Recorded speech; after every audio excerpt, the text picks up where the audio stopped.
একজন আল্লাহর ওলির কাছ থেকে খেলাফত পেয়েছে, উনাকে বলা হয় পীর। আমি আবার বলছি কথাটা, পীর শব্দের বাংলা আবিধানিক অর্থ হলো মুরব্বী, বৃদ্ধ, বয়োজ্যেষ্ঠ। আর ব্যাখ্যামূলক অর্থ হলো যিনি ইসলামের জাহিরি এবং বাতিনি। আল ইলমু ইলমানে, ইলম দুই প্রকার আল্লাহ রাসূল বলেছেন। ফাইলমু ফিল কলবে ফাযাকা ইলমুন নাফি'। একটা ইলম থাকে কলবে, যেটা উপকারী ইলম। আরেকটা ইলম থাকে ইলমু আলাল লিসান, আরেকটা ইলম থাকে জিহ্বায়, জবানে, এটা হলো ইলমে জাহির। এই দুই প্রকার বিদ্যা অর্জন করতে করতে যিনি জ্ঞানের পর্যায়ে বৃদ্ধ এবং একজন আল্লাহর ওলির কাছ থেকে খেলাফত প্রাপ্ত, তিনাকে বলা হয় পীর। পীর শব্দটা ফার্সি, বাংলায় অর্থ হলো বয়োজ্যেষ্ঠ, মুরব্বী। আর আরব দেশে বুড়া মানুষের বয়োজ্যেষ্ঠ রেখো শায়েখ, শেখ। আরবের ভাষায় শায়েখ, বাংলা ভাষায় মুরব্বী, বয়োজ্যেষ্ঠ। আর পারস্যের ভাষায় হলো পীর। ভাষায় ব্যবধান পানি, ওয়াটার, জল। আমরা শায়েখ মানি, পীর মানি না। এগুলোর কেমনে বুঝাইবেন? যেই শব্দটা আরব দেশে শায়েখ, ওই শব্দটাই পারস্যের ভাষায় পীর, ওটা বাংলা ভাষায় হলো মুরব্বী। কিছু ভাই আছে মুরব্বী মানে, পীর মানে না। এগুলি আরেক জাতের পাগল।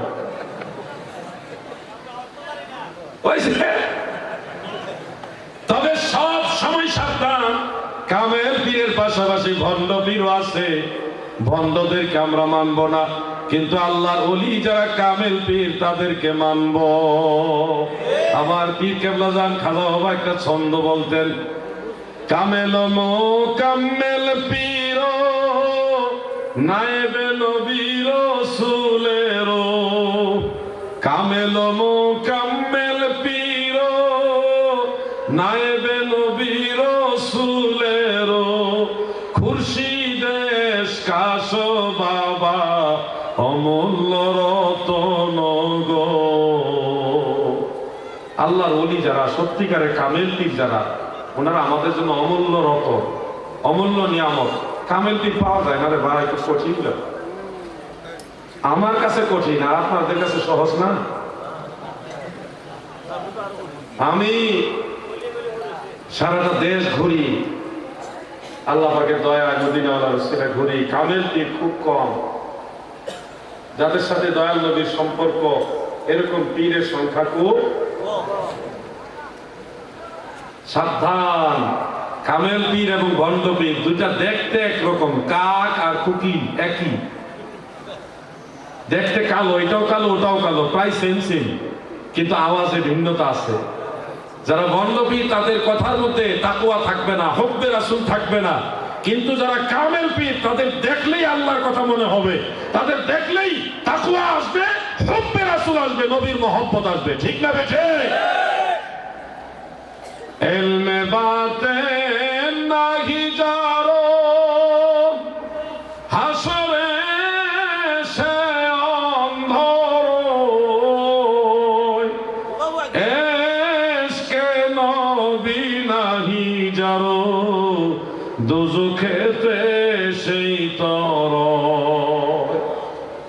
প্রিয় ভাইরা আমার, পীর আর তরিকত এই বিষয়টা আমি ধারাবাহিক যদি আলোচনা করি, একটু লম্বা সময়েরও দরকার আছে। আশা করি আপনারা ধৈর্য ধারণ করতে পারবেন। পারবেন তো ইনশাআল্লাহ? আমি আরেকটু বিষয়টা লম্বা আলোচনা করার চেষ্টা করি। কেন পীরের কাছে যাব, কেন পীরের কাছে যেতে হবে? ও দাদু ভাই, এই কারণেই তোমার একজন পীর লাগবে, একজন অভিভাবক, একজন পথ প্রদর্শক মুর্শিদ লাগবে। এই কারণেই লাগবে কারণ তোমার একজন প্রকাশ্য শত্রু আছে, যে কোনো সময় তোমাকে পথভ্রষ্ট করে জাহান্নামের পথে নিবে। ওই প্রকাশ্য শত্রুর নাম শয়তান। শয়তানের ধোঁকা থেকে বাঁচার জন্য জাহিরি এবং বাতিনি সব ধরনের পরামর্শ সহযোগিতা যিনি করেন, তিনি কামেল পীর, আল্লাহর ওলি। মনে রাখবেন এই কথা। কথাগুলি, ইন্নাশ শাইতানা লিল ইনসানি আদুউম মুবিন, শয়তান মানুষের প্রকাশ্য শত্রু। শয়তানের ধোঁকা থেকে বাঁচার কিভাবে রাস্তা, কি করলে শয়তানের ওয়াসওয়াসা থেকে বাঁচবেন, এটার জাহিরি পরামর্শ বা তিনি তাওয়াজ্জুর শক্তি দিয়ে সাহায্য, এটা তিনিই করেন যিনি কামেল পীর। এজন্য একজন অভিভাবক আপনার যদি না থাকে, আপনি পথ হারা হয়ে বিভ্রান্ত হয়ে ভিন্ন দিকে ডাইভার্ট হওয়ার সম্ভাবনাই বেশি। এটা আমি বাস্তবতার সাথে যুক্তিগতা দিয়ে কথাটা বললাম। কেউ যদি কোনো একটা অচেনা এলাকায় যান, একজন পথ প্রদর্শক যদি আপনাকে রাস্তার নির্দেশনা না দেয়, আপনি বিভ্রান্ত হবেন না? কোন রাস্তা যাইবেন, কেমনে যাইবেন, আইডিয়ার উপরে যখন চলবেন, তখন শয়তান আপনাকে বিভ্রান্ত করে ভিন্ন পথেও নিতে।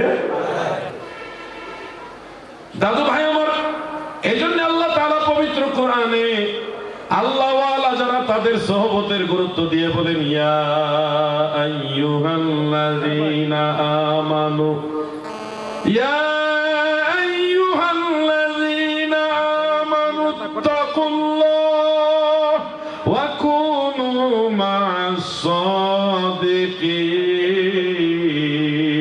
ঈমানদার বান্দা বান্দিরা গো, তোমরা সত্যবাদী আল্লাহকে ভয় করে এবং সত্যবাদী বান্দাদের অন্তর্ভুক্ত হও, তাদের সহবতে থাকো।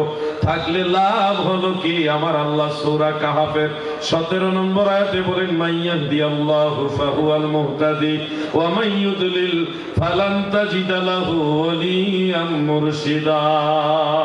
আমি আল্লাহ যাকে পথ প্রদর্শন করি সে পথ পায়, আমি আল্লাহ যাকে গোমরা করি সে তার নিজের জন্য কোনো ওলিকে মুর্শিদ হিসেবে পাবে না।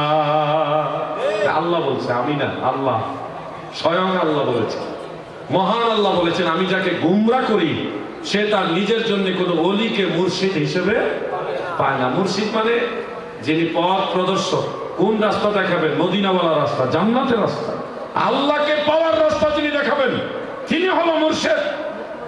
মুর্শিদ এটা ইসমে ফাইল, আরশাদা ইউরশিদু ইরশাদান ফাহুয়া মুরশিদুন। যিনি রাস্তা দেখান তিনাকে বলা হয় মুর্শিদ। অনেকে বলে আমি কোরআনে পীর পাইনি এজন্য পীর মানি না। ও ভাই, কোরআনে পীর পাওনি, কোরআনে যেহেতু তুমি পীর শব্দ পাওনি সেহেতু তুমি পীর মেনো না। তুমি কোরআনে দেখো মুর্শিদের কথা আছে, তুমি মুর্শিদ মানো। কোরআনে যেহেতু পীর পাইছে না তো পীর মানো না। কোরআনে মুর্শিদের কথা আছে, মুর্শিদ মানো। মুর্শিদ বিনে খোদা মিলে না, আরে মুর্শিদ বিনে খোদা মিলে না রে মন দিওয়ানা, মুর্শিদ ধরে করো সাধনা। মুর্শিদ সমস্ত আউলিয়া কেরাম ধরছেন। আজকে যে লোক কোরআন হাদিসের ব্যাপারে বেশি দক্ষ না, সে আমার পীর লাগবে না, আমি ডাইরেক্ট কোরআন হাদিস মানি। আর বুকা কোথায়? তোমার মতো বুকার কে আছে? আমি ডাইরেক্ট কোরআন হাদিস মানতেছি। কেমনে মানতেছো? এই যে আমার কাছে অনুবাদ করা অনেক বই আছে, কিতাব আছে, আমি বলি কইরা এখান থেকে ডাইরেক্ট মানি। তো এই তো একই তো হইল। এটা একজন, এই বইটা একজন লেখছে, ওই লোকের গবেষণার মাধ্যমে তুমি কোরআন হাদিস মানতেছো। তাহলে একজনের মাধ্যম তো তুমি নিছো, তুমি তো এমনি নিজে নিজে তো মানতেছো না, কারো না কারো মাধ্যম তো তুমি নিয়েছো। জিনিসটা একটাই হলো, আমি ইমাম আবু হানিফার মাধ্যমে মানতেছি, তুমি আলবানির মাধ্যমে মানতেছো। আমি মুজাদ্দিদ আল ফিসানির মাধ্যমে নবীর তরিকা মানতেছি, তুমি ওই জাল মাদানি ভুয়া শায়েখদের মাধ্যমে নবীর তরিকা মানার চেষ্টা করছো। তো একই তো হইল, সিস্টেম তো এক হইল, আলাদা তো কিছু হইল না রে ভাই। তুমি যাকে শায়েখ মুর্শিদ বা পথ প্রদর্শক হিসেবে নিয়েছো সে হলো যুগের একজন ফেতনাবাজ, কাটার গ্রুপ। কাটার গ্রুপ বুঝেন? কমাইন্না গ্রুপ। দোয়া করবে না, দোয়া বেদাত বলবে। সবে বরাতে নামাজ বন্ধ করবে, সবে বরাতে রোজাও রাখবে না, সবে মেরাজও রোজা রাখে না, সবে মেরাজের রাতেও বন্দেগী করে না, লাইলাতুল কদরে ঘুমায়, জানাজার পরে দোয়া করে না, নামাজ পড়ে দোয়া করে না, মা বাপ মরে গেলে দোয়া করে না, এরপরে মা বাপ মরে গেলে দোয়ার অনুষ্ঠান করে না, এ হইল মিলাদও করে না, কিয়ামও করে না, কবর জিয়ারত পর্যন্ত করতে চায় না। তো কাতার গ্রুপ, কমাইন্না গ্রুপ।